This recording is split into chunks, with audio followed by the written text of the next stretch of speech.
प्यारे बच्चों नमस्कार। 10वीं कक्षा के विज्ञान के चैप्टर रासायनिक अभिक्रियाएं एवं समीकरण के छठे लेक्चर में आपका स्वागत है। इस लेक्चर में हम जो टॉपिक पढ़ेंगे वो मैं आपको बता देता हूँ। हम यहाँ पर ये पढ़ेंगे कि धातुओं का संक्षारण क्या होता है और धातुओं के संक्षारण से क्या नुकसान होता है और इससे हमें कैसे बचाव करना चाहिए। दूसरा, विकृतीकृत गंधीता क्या होती है और इसको हम कैसे रोक सकते हैं। ये हमारे इस चैप्टर के लास्ट टॉपिक है। उसके बाद जो है हम करेंगे एनसीईआरटी बुक के पेज नंबर 15 पर जो अभ्यास के प्रश्न दिए हुए हैं। ये प्रश्न जो है हमारे पिछले लेक्चर यानी 5वें लेक्चर और इस लेक्चर पर आधारित है। इसके अलावा एनसीईआरटी के अभ्यास के प्रश्न जो प्रश्न नंबर 16 से आगे हैं, इससे पहले कि हमने अभ्यास के प्रश्न साथ के साथ ही पिछले वीडियो लेक्चर्स में कर लिए थे, तो हम ये चीजें इस लेक्चर में पढ़ेंगे। तो आइए शुरुआत करते हैं। तो अब देखिए, मैं आपको सबसे पहले बताता हूँ कि धातुओं का संक्षारण क्या होता है।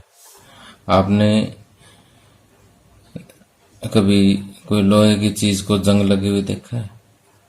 और किसी लोहे की वस्तु को जंग लगे हुए थोड़ा सा अगर ज्यादा समय हो जाए तो आप देखोगे कि वो वस्तु जो है यहाँ से कटना शुरू हो जाती है और इतनी वीक हो जाती है, इतनी कमजोर हो जाती है वो लोहे की चीज की, वो लोहा जो है उसमें से अपने आप कट करके नीचे गिरना शुरू हो जाता है।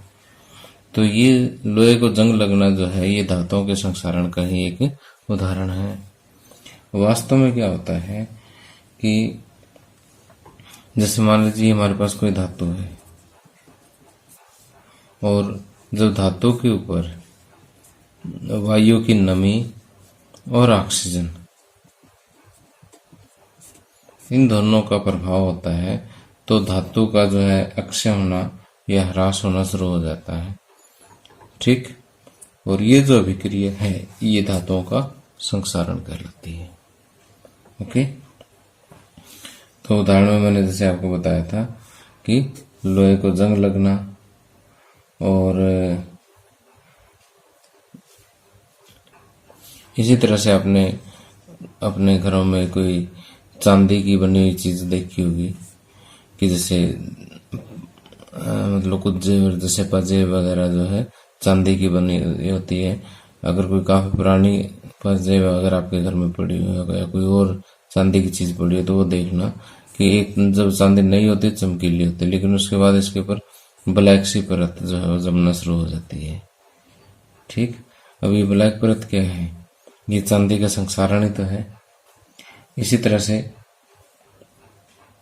जो है अगर तांबे की कोई चीज है तो वो वायु की नमी और ऑक्सीजन के प्रभाव से जो है उसके ऊपर एक ग्रीन कलर की कोटिंग सी शुरू हो जाती है, एक हरे रंग की परत जो है वो इसके ऊपर आ जाती है। ये तांबे का संक्षारण का एक उदाहरण है। ठीक, तो अब तक जो मैंने आपको पढ़ा है उसको मैं लिखा हुआ आपको स्क्रीन पे दिखा देता हूँ। अब देखिए कि धातुओं का संक्षारण मैंने आपको बताया कि वह रासायनिक अभिक्रिया जिसमें वायु की नमी तथा ऑक्सीजन के प्रभाव से धातुओं का अक्षय ह्रास होता है, धातुओं का संक्षारण कहलाता है। उदाहरण के लिए लोहे की बनी हुई वस्तु आरंभ में चमकीली होती है, लेकिन कुछ समय बाद वायु की नमी और ऑक्सीजन के प्रभाव से उन पर लाल भूरे रंग की परत चढ़ने शुरू हो जाती है। इस प्रक्रिया को जंग लगना कहते हैं। ठीक, तो जंग लगना जो है वो क्या है? एक किस्म से संक्षारण का एक उदाहरण है। इसी तरह से चांदी की सतह का काला होना, तांबे की सतह का हरा होना आदि ये क्या है? संक्षारण ही तो है। अब मैं आपको बताता हूँ कि धातुओं के संक्षारण का जो है नुकसान क्या होता है। धातुओं के संक्षारण का नुकसान क्या होता है? अब देखिए, मान लीजिए हमारी कार की बॉडी जो है वो किसकी बनी हुई है? लोहे की बनी हुई है। अब जैसे अगर इसके किसी भी पार्ट पर क्या लग जाए?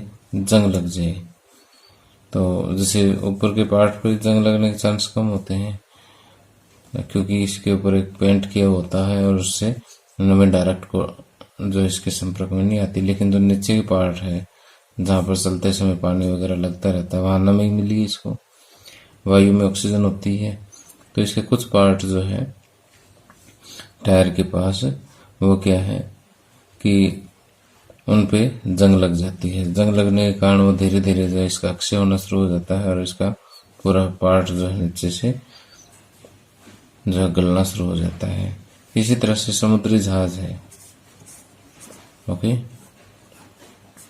समुद्री जहाज में भी क्योंकि लोहे का बना होता है और उसमें भी जंग लगने के चांसेस बहुत ज़्यादा है। तो इसी तरह से कुछ अन्य चीज़ें हैं कि जैसे कहीं हमने लोहे की रेलिंग वगैरह लगा रखी है, ठीक, इस तरह से हम दीवारों पे लगाते हैं या कहीं भी प्रोटेक्शन के लिए रेलिंग लगाते हैं, तो वो भी धीरे धीरे करके जो है उनकी जंग लग जाती है और गलना शुरू हो जाती है। तो इस टाइप से जो है इनको हर साल रिप्लेस करना पड़ता है बहुत सारे लोहे को, कि जैसे जंग लगा हुआ लोहा हटा करके उसकी जगह पर नया लगाना पड़ता है। इससे जो है हर साल लाखों रुपए बहुत ज़्यादा खर्चा हो जाता है। ठीक, अब कितना खर्चा होगा उसका तो कोई अंदाज़ा नहीं है, लेकिन बहुत ज़्यादा खर्च जो है वो हो जाता है। तो ये इसके नुकसान हैं। अब देखिए कि धातुओं के संक्षारण का नुकसान क्या होता है। कि जैसे मैंने आपको बताया कि संक्षारण के कारण जो है कार का ढांचा है, लोहे की रेलिंग है, जहाज है, धातुओं से बनी हुई विशेषकर लोहे से बनी हुई चीज़ों की बहुत ज़्यादा क्षति होती है और क्षतिग्रस्त लोहे को बदलने के लिए हर वर्ष बहुत ज़्यादा पैसा खर्च करना पड़ता है। और यही क्या है, संक्षारण का नुकसान है। अब देखिए संक्षारण से बचा कैसे जाए। संक्षारण से बचने के लिए हमारे पास दो मुख्य तरीके हैं। या तो उस चीज़ के ऊपर क्या कर दें, पेंट कर दें। पेंट करने से धातु के ऊपर एक परत चढ़ जाती है जिससे सीधा वायु के संपर्क में नहीं आता और इसको नमी नहीं मिलेगी। ठीक, और ऑक्सीजन में डायरेक्ट जो है धातु के संपर्क में नहीं आएगी और लोहा जो है जंग लगने से बच जाता है। अब लेकिन ये भी जो है वो काफ़ी हद तक तो कामयाब तरीका है, लेकिन फिर भी जो है समय के साथ साथ ये परत जो थोड़ी कमज़ोर हो जाती है, जंग लगना शुरू हो जाता है। और दूसरा तरीका ये है कि जैसे लोहे के ऊपर लोहे से कम अभिक्रियाशील किसी भी चीज़ की परत चढ़ा देते हैं। हमें परत चढ़ाने के लिए हमारे पास कुछ विशेष तरीके होते हैं। तो जैसे वो परत इसके ऊपर चढ़ जाती है तो फिर वही पेंट वाला काम हो जाता है कि इसमें कि जो धातु है, लोहा जो है वो सीधा वायु और नमी के संपर्क में नहीं आता और जंग लगने से बच जाता है। तो हमारे पास दो तरीके हैं, एक तो धातु की सतह पर पेंट करना और दूसरे एक कम अभिक्रियाशील धातु की इसके ऊपर हम परत चढ़ा देते हैं। तो जो दोनों मैंने आपको यहाँ पर बचाव के तरीके बताए, यहाँ से आप पढ़ सकते हैं। अब अगला टॉपिक है हमारा विकृत गंधिता।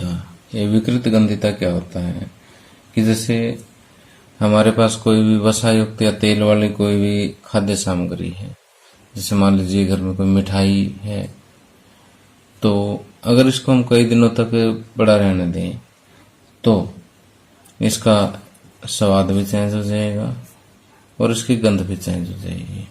आपने कई बार महसूस भी किया होगा।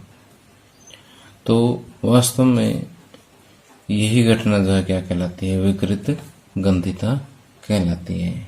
क्या बताया मैंने कि वसायुक्त अथवा तेलीय खाद्य सामग्री को अधिक समय तक रखने पर उसके स्वाद और गंध में परिवर्तन आ जाना विकृत गंधिता कहलाती है।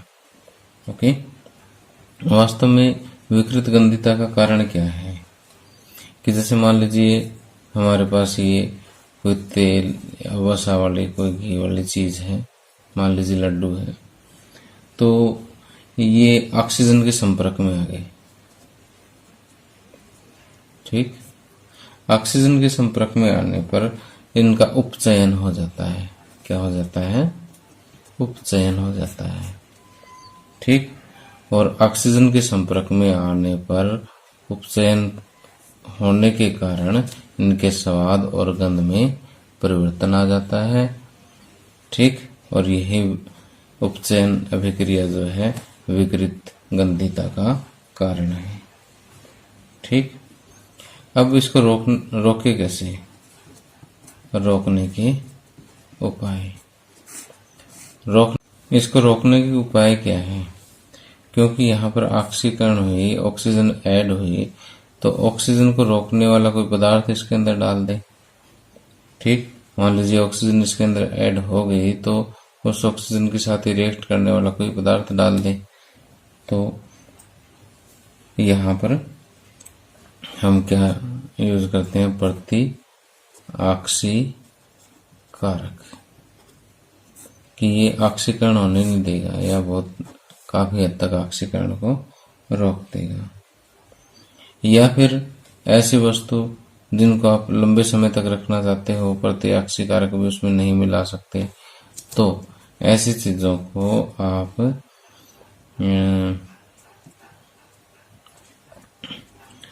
जो है ऐसे डिब्बे में रखो जो वायु रोधी हो, बिल्कुल एयर टाइट जार में रख दो। ओके, वायु रोधी डिब्बे में रख दो। वायु रोधी डिब्बे में रखने पर क्या है कि ज्यादा हवा इसके अंदर एंट्री नहीं करेगी। हवा एंट्री नहीं करेगी तो ऑक्सीजन भी इसको लिमिटेड सी मिलेगी, तो ज्यादा ऑक्सीजन नहीं मिलेगी, ज्यादा रिएक्शन नहीं होगी, सिंपल सी बात है। ठीक। और उपचयन अभिक्रिया होगी तो सही, लेकिन धीरे हो जाएगी, धीमी हो जाएगी। और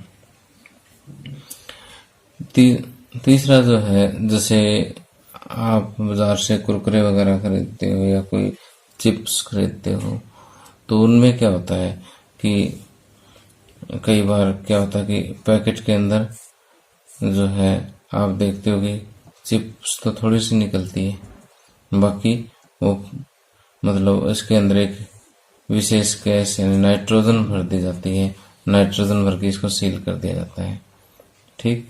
दिखने में पैकेट का साइज बड़ा होता है, लेकिन इसके अंदर निकलती थोड़ी सी चिप्स है।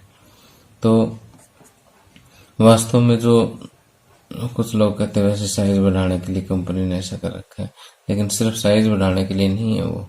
इसका एक कारण और भी है कि नाइट्रोजन जो है, यहाँ से देखिए पहले वायु को निकाल देते हैं और नाइट्रोजन इसकी जगह पर भर देते हैं।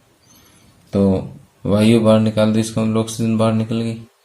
और नाइट्रोजन जो है एक बहुत ही कम सक्रिय गैस है, ये इसके अंदर भर देते हैं। नाइट्रोजन के कारण क्या है कि उपचयन तो होगा नहीं, उपचयन नहीं होगा तो इस विकृत गंधिता जो है वो रुक जाएगी। ठीक। तो ये 3 सिंपल से उपाय थे विकृत गंधिता को रोकने के लिए। एक तो प्रति ऑक्सीकारक का प्रयोग, दूसरा एयर टाइट जार यूज कर लें, और तीसरा जो है पैकिंग वाले फूड में नाइट्रोजन हटाकर वायु यानी ऑक्सीजन को हटा करके उसकी जगह पर नाइट्रोजन ऐड करके पैकिंग करते हैं। ओके, तो देखिए स्क्रीन पे यहाँ मैंने जो आपको समझाया वही लिखा है, विकृत गंधिता क्या होती है और इसको रोकने के उपाय क्या होते हैं। आप चाहे तो 1 मिनट वीडियो पॉज करके इनको पढ़ सकते हैं। ओके, अब आगे देखिए कि एनसीईआरटी बुक के पेज नंबर 15 पर कुछ अभ्यास के प्रश्न दिए हुए हैं। तो इन टेक्स्ट क्वेश्चन दिए हुए हैं, इनको हम सॉल्व करते हैं। तो बहुत ही इंपॉर्टेंट क्वेश्चन है कि जब लोहे की कील को कॉपर सल्फेट में डुबोया जाता है तो विलयन का रंग क्यों बदल जाता है। अब देखिए कि कॉपर सल्फेट CuSO4 फार्मूला में पता है, और कॉपर सल्फेट का रंग कैसा होता है, नीला होता है। और इसमें लोहे की कील यानी Fe डुबोया जाता है। ठीक, तो देखिए कि हमें पता है अभिक्रियाशीलता श्रेणी जो मैंने पिछले लेक्चर में आपको बताए थे, उसमें आयरन ऊपर आता है और कॉपर आयरन के बजाय नीचे आता है। इसका मतलब आयरन अधिक अभिक्रियाशील है। अधिक अभिक्रियाशील है तो ये कॉपर को क्या कर देगा, यहाँ से डिस्प्लेस कर देगा, विस्थापित कर देगा। विस्थापित करेगा तो क्या बनेगा, FeSO4 फेरस सल्फेट बनेगा प्लस कॉपर बाहर निकल जाएगा। तो अगर इनकी फिजिकल स्टेट हम दिखाएं तो ये ठोस है, ये भी ठोस, ये एक्वस पानी के अंदर सॉल्यूशन है और ये भी एक्वस है। ओके, तो देखिए कि कॉपर सल्फेट नीला था और फेरस सल्फेट का रंग क्या होता है, हरा होता है।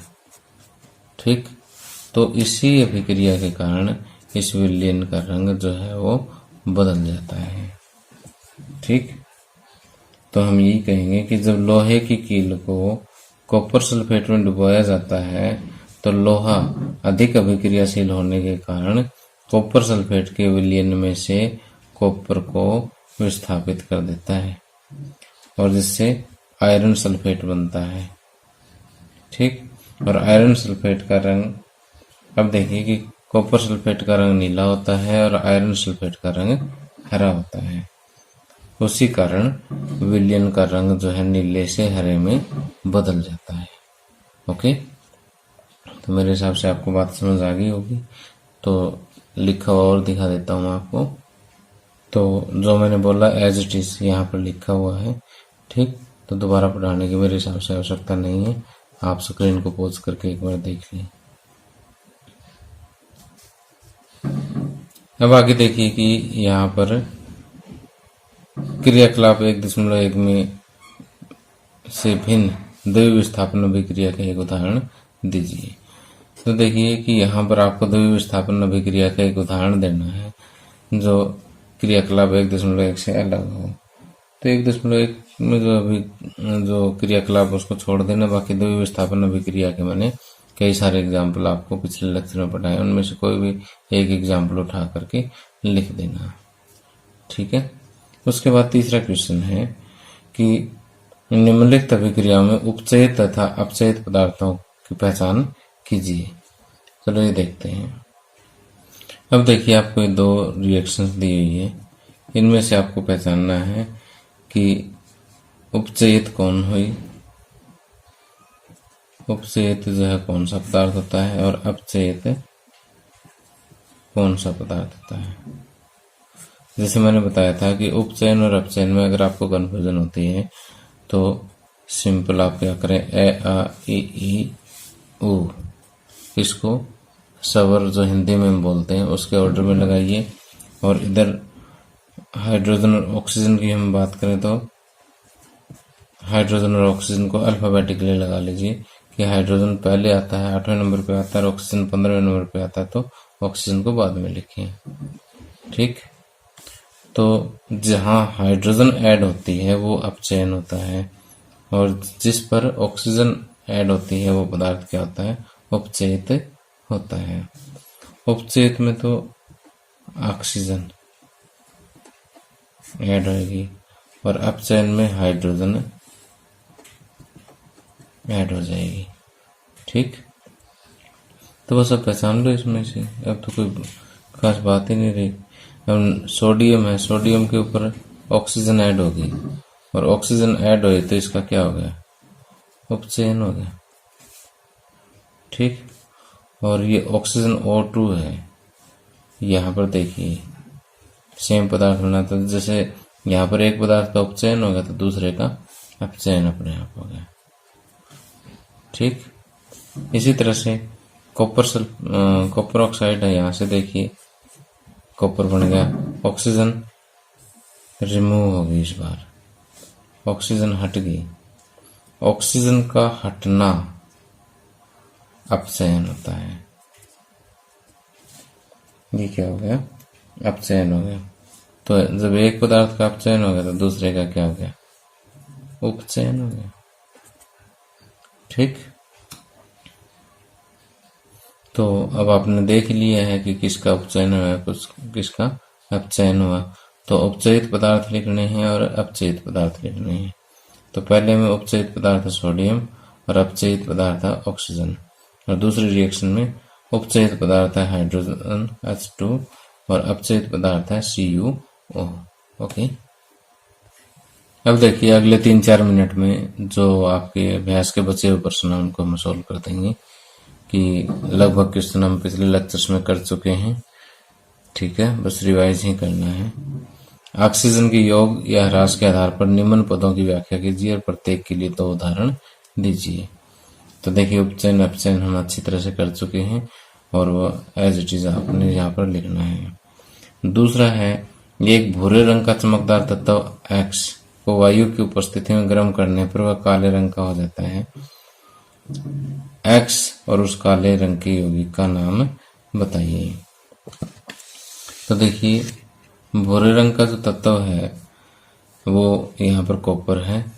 वायु की उपस्थिति में अगर हम इसको गर्म करेंगे तो इस पर ऑक्सीजन गैस जो है वो ऐड हो जाएगी, ठीक। और इससे क्या बनेगा, कॉपर ऑक्साइड बनेगा। और कॉपर ऑक्साइड कैसे रंग का होता है, काले रंग का होता है। तो यहाँ पर जो भूरे रंग का पदार्थ है वो कॉपर और काले रंग का जो पदार्थ बना है वो कॉपर ऑक्साइड, ठीक। इसके बाद आपसे सिंपल सी बात पूछी है कि लोहे की वस्तुओं को हम पेंट क्यों करते हैं। पता ही आपको, संक्षारण से बचाने के लिए हम इसके ऊपर पेंट करते हैं। इससे वायु की नमी और ऑक्सीजन जो डायरेक्ट धातु के सतह के संपर्क में नहीं आती और वो संक्षारण से या जंग लगने से बच जाती है। ओके। तेल एवं वसायुक्त खाद्य पदार्थों को नाइट्रोजन से प्रभावित क्यों किया जाता है। जैसे अभी भी मैंने आपको पढ़ाया था कि नाइट्रोजन कम अभिक्रियाशील गैस होती है और वो इस तरह से जो है खाद्य पदार्थों का ऑक्सीकरण नहीं होता और या ऑक्सीकरण होने से बच जाती है और विकृत गंधिता होने से बचाव हो जाता है। ओके। और इसके बाद जो है निम्न पदों का वर्णन कीजिए, प्रत्येक का एक उदाहरण दीजिए। संक्षारण और विकृत गंधिता अब जस्ट अभी थोड़ी देर पहले हम रिपीट कर चुके हैं, आपने ऐसे वैसे ही लिखना है। अब तो प्यारे बच्चों, इसी के साथ ही लेक्चर समाप्त होता है। Thank you, have a nice day.